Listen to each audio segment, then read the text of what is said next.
आंदोलन घोषित केलं आणि भिकाऱ्यांसारखं आम्हाला एकदा 10,000 रुपये दिले आणि नंतर आता 10,000 दिले. आता म्हणतं परत आम्हाला सरळ काहीतरी तुम्ही गोळ्या झाडा नाहीतर आम्हाला फाशी द्या. अहो साहेब, मागच्या वर्षी अति उत्पन्न झालं शासनाने 350 रुपये. जर तुम्ही तुमचं स्वार्थच पाहता मग शेतकऱ्याचा वाली तरी कोणीतरी मायबाप होणार. काय बघा 700 रुपये कांदा, आता 700चा कांदा आहे. 700चा कांदा कारण दाखवा.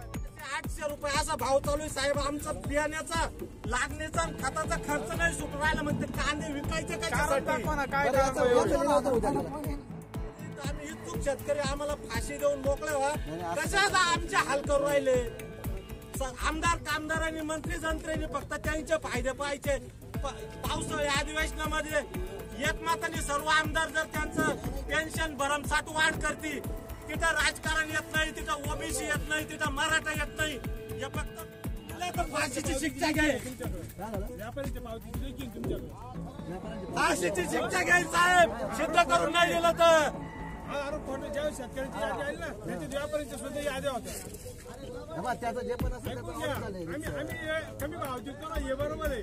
आमचे उदय व्यापारी राहत हे बी तुम्हाला सांगितलेलं 4 वेळेस. नाही उदारी वगैरेचा विषय तो